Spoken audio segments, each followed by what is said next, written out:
In a bustling urban high school, there was a quiet boy who did everything he could to avoid trouble.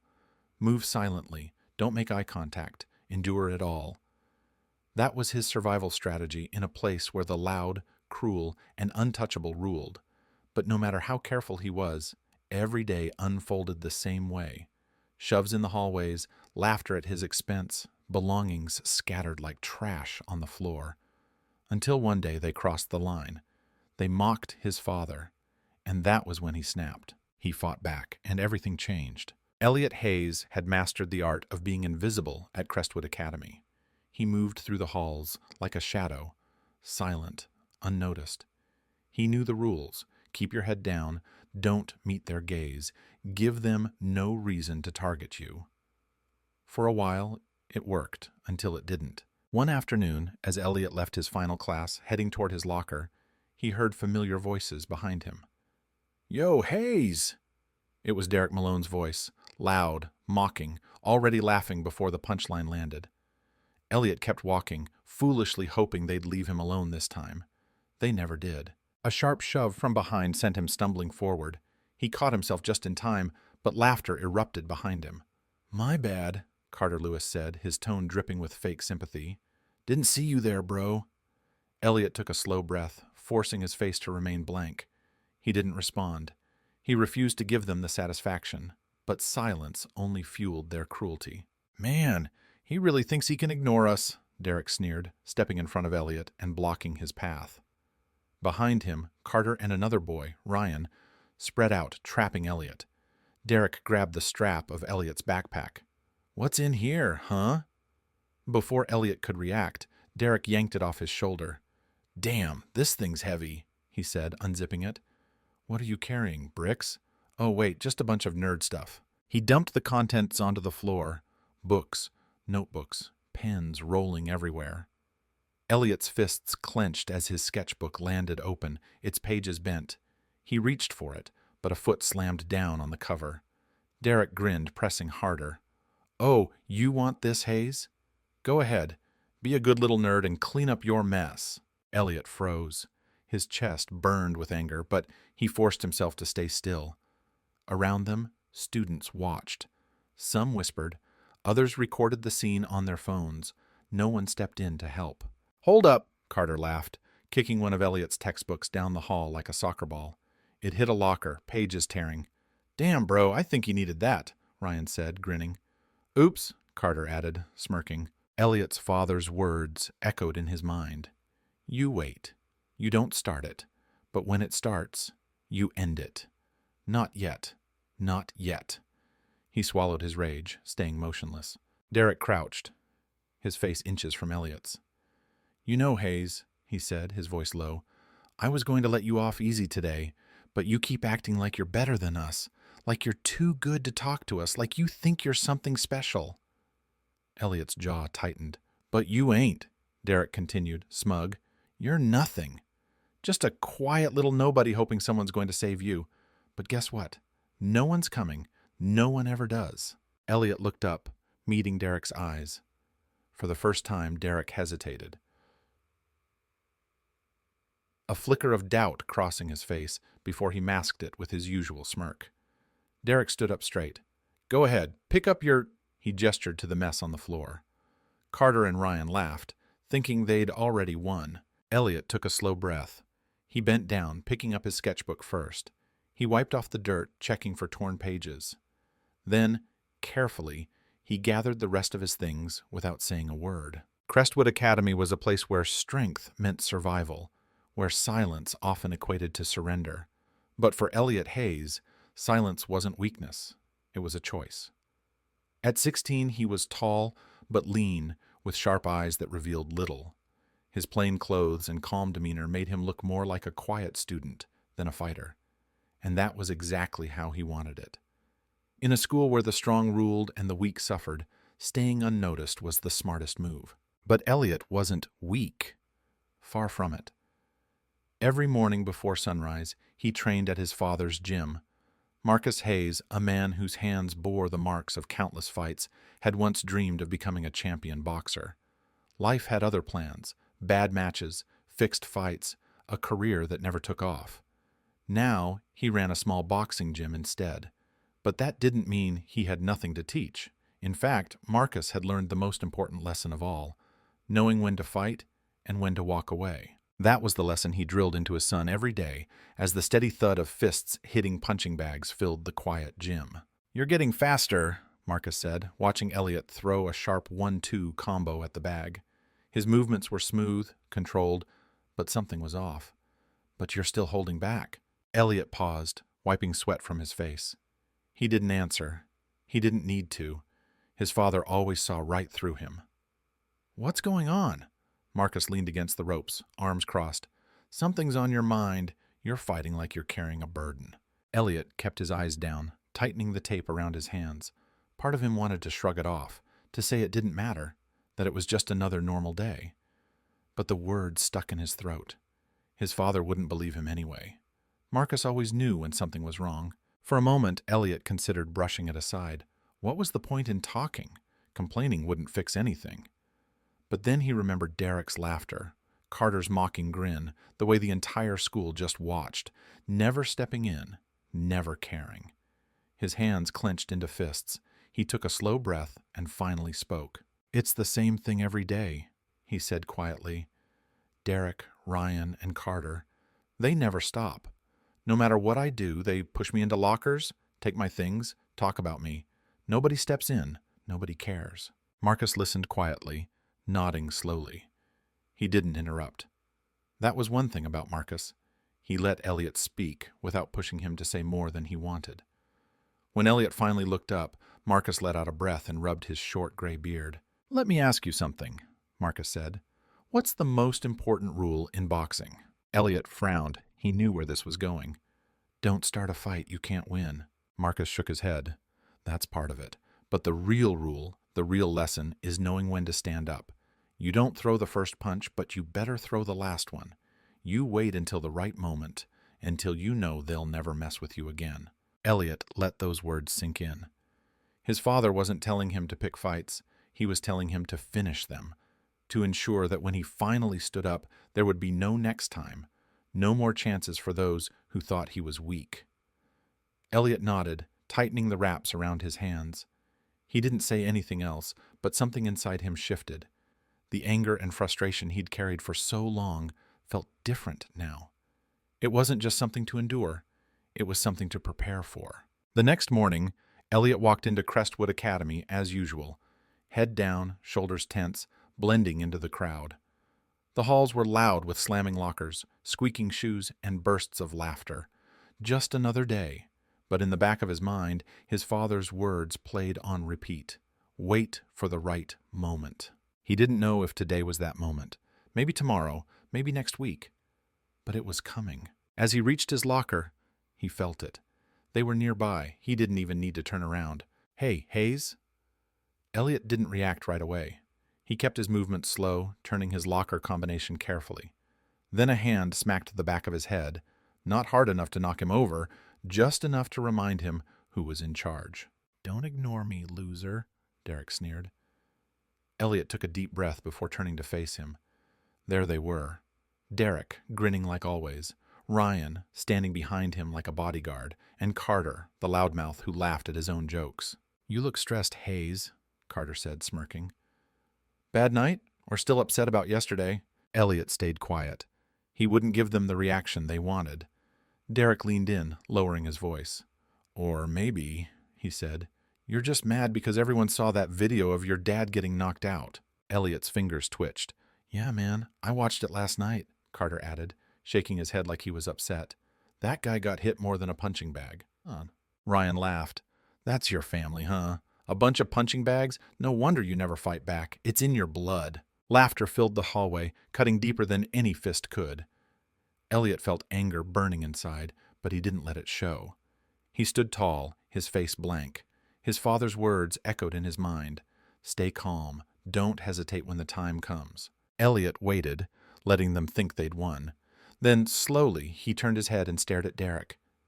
"You guys watch boxing now?" His voice was cool, almost mocking. He looked at each of them one by one. "Funny, I didn't think soft guys like you cared about real fights." The laughter died. Derek's smirk faltered for a second before turning cold. Carter's smile wavered. Ryan frowned, confused. "What did you just say?" Derek snapped. Elliot shrugged, his tone easy. "I said, you're soft." The words hung in the air, sharp and clear like the first hit in a fight no one had started yet. Elliot could feel the tension, his challenge settling deep in their bones. Carter scoffed, shaking his head. "Oh, this guy thinks he's funny now." Ryan cracked his knuckles. "Nah, he thinks he's tough." Derek's jaw tightened. Then slowly he leaned forward, his voice low. "You think we're weak?" Elliot held his stare without blinking. "Yeah." Derek took a sharp breath and stepped back, nodding to himself, his hands clenched into fists.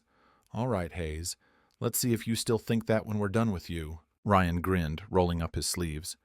Carter stretched his fingers like a pianist preparing to play. Elliot's heartbeat steadied. His muscles felt loose, ready. He knew what was coming, but this time he wasn't waiting to be hit. This time, he was ready to finish it. Elliot barely dropped his bag before Ryan charged at him, throwing a wild right hook aimed at his jaw. It was sloppy, driven by ego and brute force, the kind of punch that only worked on inexperienced kids. But Elliot wasn't just any kid. He had spent his whole life watching his father train fighters, learning every move like second nature. He saw the punch coming before Ryan even fully swung, the shift in weight, the tense shoulder, tiny tells most wouldn't notice. Elliot dodged left, letting the fist cut through empty air. The crowd gasped, but Elliot wasn't done. In the same motion, he twisted and drove a sharp counter into Ryan's ribs. A heavy thud echoed as Ryan's breath left him in a rush, his knees buckling. Elliot didn't wait. He turned, eyes locking onto Carter, who was trying to sneak up from the side. Carter swung wildly, but Elliot ducked, then surged forward with a quick uppercut to his stomach. Carter choked, stumbling back, clutching his gut. Derek, watching with narrowed eyes, suddenly realized this wasn't going as planned. His usual game, picking on the weakest kid, humiliating him, had just backfired. Elliot wasn't just defending himself, he was dismantling them. Elliot faced Derek, rolling his shoulders. His stance was calm, natural. He wasn't reckless or angry, just controlled, precise, dangerous. Derek clenched his fists and stepped forward. "All right, Hayes, let's see what you've really got." Derek was faster than the others, more confident. But confidence didn't win fights. Skill did. He threw a quick jab, testing Elliot's defense. Elliot tilted his head just enough to avoid it. Another jab, then a right cross. Elliot read every move. When Derek committed to a left hook, Elliot stepped in, catching his wrist mid-swing. Derek's eyes widened in shock. Before he could react, Elliot twisted, throwing him off balance, then landed a clean right to his cheekbone. Not enough to break anything, but enough to send a message. Derek stumbled back, slamming into the lockers. For the first time, he wasn't the one standing over someone. He was the one on the ground. The hallway fell silent. Phones were out, recording. Whispers spread, shock replacing the usual mockery. Elliot Hayes, the quiet kid they all underestimated, had just taken down the school's biggest bully. Ryan, still hunched over, and Carter, gasping for air, didn't move to help Derek. Elliot stepped closer, looking down at him. This was the moment his father had talked about. He could humiliate Derek now, just as Derek had done to others, but he didn't. He just stared at him, his voice calm. "I told you, you're weak." Then he turned, grabbed his bag, and walked away. The silence behind him was heavy. Elliot didn't look back. He could feel their stares, the stunned whispers. Moments ago, they had been spectators to his suffering. Now they had witnessed something else, a shift in power, a truth they couldn't ignore.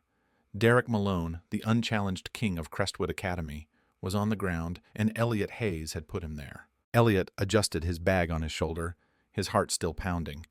The rush of adrenaline hadn't faded, but he forced himself to stay calm. He didn't regret what he'd done, not for a second. But he knew this wasn't over. It never was. The bell rang, snapping the hallway back to life. Students started moving again, flowing around Elliot like water. Some gave him cautious looks, others whispered in shock. He caught bits of their words as he passed. "Did you see that? He took down Derek like it was nothing." "I got the whole thing on video. Elliot can actually fight." "I've never seen Derek lose before." Elliot ignored it all, pushing through the noise. His mind was already on what came next. There were always consequences. By the time he reached his next class, the principal's voice crackled over the speaker. "Elliot Hayes, please report to the main office immediately." Elliot let out a slow breath. There it was. He didn't rush. He walked at his own pace, steps steady. He had expected this, had been ready for it since the moment he threw that first punch. Fighting back and winning always came with a price. When he walked into the office, Derek was already there, sitting in one of the chairs against the wall. His lip was split, a bruise forming on his cheek. He wasn't smirking now. His jaw was tight, hands clenched in his lap.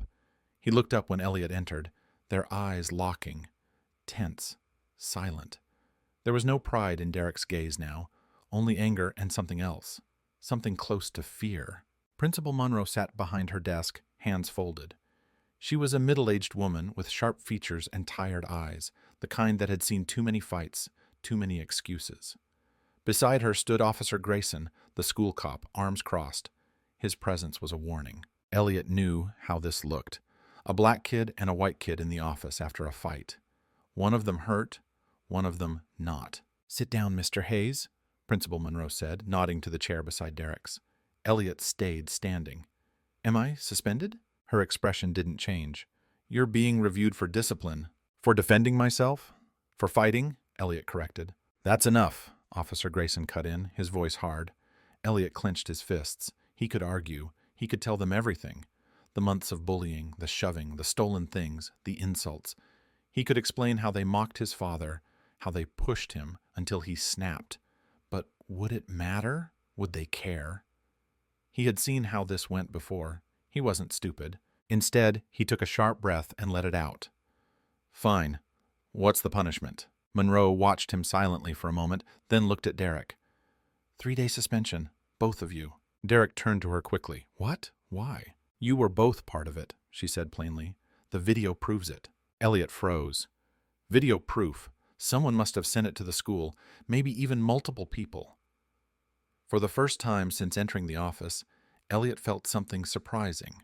"Justice," Derek stammered, losing his calm. "That's not fair!" "This meeting is over," Monroe interrupted, standing. "You're both dismissed." Derek jumped up and rushed out without another word. Elliot stayed for a moment, letting it sink in. This wasn't about winning or losing anymore. It was bigger. The video was out. People had seen the truth. When Elliot stepped into the hallway, he noticed the change instantly. The same students who used to ignore him now looked his way. Some nodded, some whispered, but none acted like he was invisible anymore. As for Derek, he was gone. For the first time in a long while, Elliot Hayes walked through Crestwood Academy with confidence, not as a victim, but as someone they finally saw. By lunch, the fight was all anyone discussed. The video had spread fast, not just in school, but online. Clips were shared in chats, posted in feeds, and talked about in hushed voices by students who had never even spoken to Elliot before. But it wasn't just the fight that got people talking. It was everything leading up to it. The months of teasing, the way Derek and his friends had picked on him for so long without consequences. Everyone saw it happening, but no one stepped in. Until now. For the first time, people weren't just watching. They were asking why it took so long. Why did it have to come to blows before anyone cared? By the next day, the school had to act. During the morning announcements, Principal Monroe's voice came through the speakers, sounding more serious than usual. "Many of you know about the recent fight on school grounds. It has sparked important conversations about bullying, harassment, and the kind of environment we allow here. Crestwood Academy does not accept violence, but we also can't ignore what led to it. Many students feel ignored, unsafe, and forced to deal with things no one should face. That stops now." The classrooms went quiet. Everyone knew what she meant. Starting today, new rules would be put in place to stop bullying. There would be a way to report problems anonymously, and stricter punishments would follow. "This isn't just about discipline," she continued. "It's about making sure every student feels safe and respected." Elliot could feel the mood shift. Some kids looked uneasy, others seemed deep in thought. A few still doubted, but they were all listening. "Let me be clear," Monroe concluded. "No one should feel like they have to fight to be heard. If we've failed you, we'll do better. The announcement ended, but its impact lingered. The talk didn't die down. If anything, it grew louder. Kids who'd stayed quiet about being bullied started speaking up. Those who'd laughed or looked away realized their silence was part of the problem. The school's culture, one that let kids like Derek get away with everything, was finally being questioned. As Elliot walked the halls that day, he noticed something else. Derek wasn't smirking anymore. His usual swagger was gone, replaced by something shaky. His friends were pulling away, their loyalty breaking under the truth. For the first time, they were the ones being watched. And Elliot, he didn't need to throw another punch. He'd already won. That afternoon, as Elliot walked home, the cool fall air felt different, lighter. The anger, the frustration of being pushed around, was gone. Not because the fight fixed everything, not because Derek and his crew vanished, but because for the first time, he stood up for himself, and the world finally saw him. When he entered his father's gym, the smell of sweat and leather greeted him, along with the sound of fists hitting bags. Marcus was wrapping his hands for his next session, but when he saw Elliot, he didn't need to ask what happened. He already knew. "So," Marcus said, setting the wraps aside, "you finally stood up for yourself." Elliot nodded. His father studied him, then pointed to the ring. "Come here." Elliot sighed, dropping his bag. "I just got out of a fight, old man." Marcus smirked. A real fighter keeps moving forward. Elliot hesitated, then stepped into the ring. His father raised his fists. Elliot did the same. "You did what you had to do," Marcus said. "But remember, a true fighter doesn't stop. Keep moving forward." Elliot threw the first punch. Sharp. Clean. Marcus nodded in approval. Elliot wasn't just fighting anymore. He was becoming stronger.